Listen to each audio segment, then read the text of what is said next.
Hello বন্ধুরা, কেমন আছো সবাই? আশা করি ভালো আছো। আজ আমি বানাবো ডিম দিয়ে লাউ। তো প্রথমে আমি ডিমটা সিদ্ধ করে রেখেছিলাম, এবার আমি ভেজে নেব।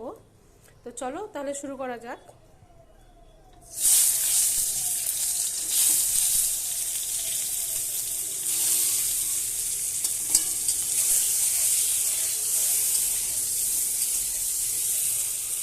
তো ডিমটা আবার ভাজা হয়ে গেছে।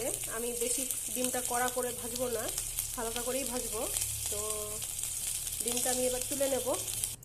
তো কড়াইয়ে আবার আমি তেল দিয়ে দেব সামান্য। তো আমি এখানে বড় সাইজের একটা পেঁয়াজ নিয়েছি, দুটো তেজপাতা নিয়েছি।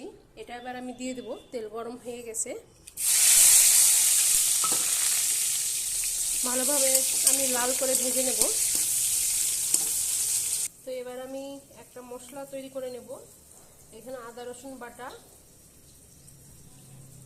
স্বাদ মতো লবণ, হলুদ গুঁড়ো, ধনে জিরে গুঁড়ো, শুকনো লঙ্কার গুঁড়ো। পেঁয়াজটা আমার ভাজা হয়ে গেছে, এবার আমি মশলাটা দিয়ে দেবো। মশলাটা এবার আমি দিয়ে দেবো।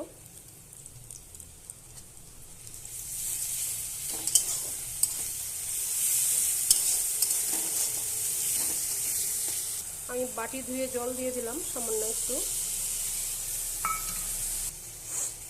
এবার ভালোভাবে কষাবো। কষানো হয়ে গেছে। আমি লাউ কেটে ধুয়ে রেখেছিলাম আগে থেকে, এবার আমি দিয়ে দেবো এটা। এবার ভালোভাবে নেড়ে নেব।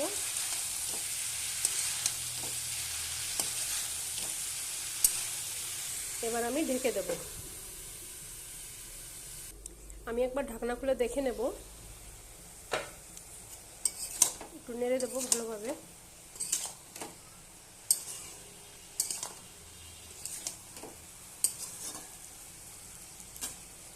আবার আমি ঢেকে দেব। তো আমি খুলে দেখে নেব একবার। তো দেখো বন্ধুরা, দেখতেই পাচ্ছ তোমরা লাউ থেকে কতটা জল বেরিয়েছে। এখনো সেদ্ধ হয়নি, এই জলটাতেই সেদ্ধ হবে।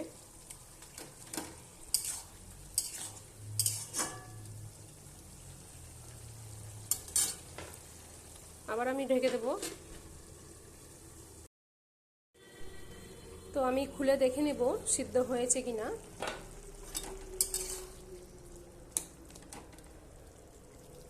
সেদ্ধ হয়ে গেছে। এবার জলটাকে একদম আমি ভালোভাবে শুকিয়ে নেব।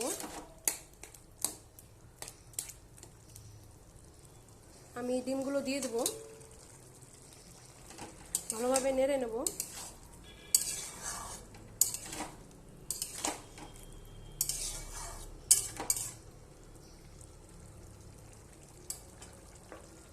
আবার আমি ঢেকে দেব। আবারও আমি ঢাকনা খুলে দেখে নেব, জল শুকিয়ে গেছে ভালোভাবে। এখানে আমি ধনে জিরে ভাজা গুঁড়ো মশলা দিয়ে দেব, ভালোভাবে নেড়ে দেব।